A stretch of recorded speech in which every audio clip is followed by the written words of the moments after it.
Johnny Cash, you still got the pipes, but you're not wearing black today. Why? It's a little too hot.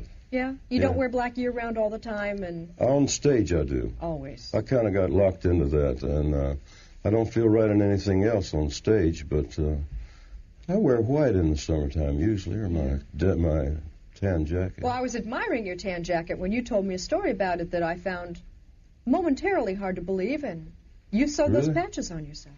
I carry needle and thread with me all the time, you know. I mean, that's the way it is on the road. You got to sew your buttons on, sometimes heat your own stuff, and it's good therapy, actually, Jane. It's not what I really do for a living, you know. But to sit for 2 hours, which is what it took me to sew these patches on, it's good therapy and makes me relax. And I was watching TV at the time, and I was sitting back in an easy chair at the farm in the country sewing these patches on. Well, it's a good look for you, thank you. As they say. Thank you. I have been a fan of yours for some years, and yet some information about you that surprised me.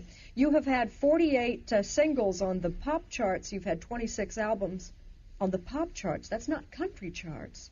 I didn't count them, but that sounds about right. Yeah. Mm-hmm. Do you have any sense of what your staying power has been? Well, I just know it's good. You know, the demand is still there. I'm not looking for work. It keeps coming year after year, it seems. This is my 33rd year in the business. Yeah. And I've been recording all those years, and I've had some very good successes. Country Music Hall of Fame in Nashville has a big exhibit. Yeah, they do. Rather expensive exhibit, too, of the history of Johnny Cash. It describes, I guess, your 33-year career. What were the stages of your career? Well, I started on Sun Records in 1955 in Memphis, and then I went to Columbia in 1958. Joined the Grand Ole Opry in those years, and then I had hits like A Ring of Fire, Folsom Prison Blues, I Walk the Line. And then in 68, I had my own television show from Nashville, 68, 69, 70. 71. It's been a great career for me.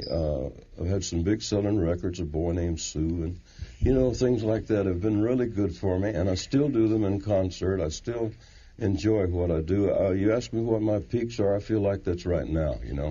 I feel better about my life and my career than I ever have. You've had, as I said, not one but two albums out. One of them is Classic Cash, and the other one has a more poetic name. What is it? It's coming out in about 2 weeks. It's called Water from the Wells of Home, which is the title song that my son, 18-year-old son, and I wrote.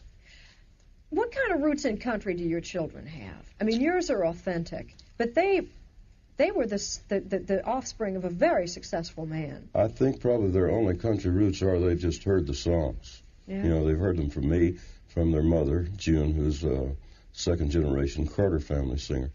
They've heard them, and John Carter knows my songs. Roseanne, of course, knows my songs. She recorded Tennessee Flat Top Box, which I wrote.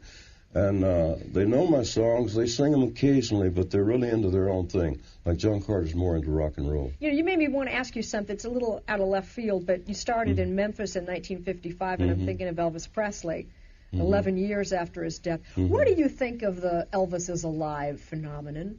I think people are having a lot of fun with that at the expense of Priscilla and some of the people who really loved him. It's kind of sad, I think Elvis is laying there beside his mother. All right. Johnny Cash, good to see you. Thank you.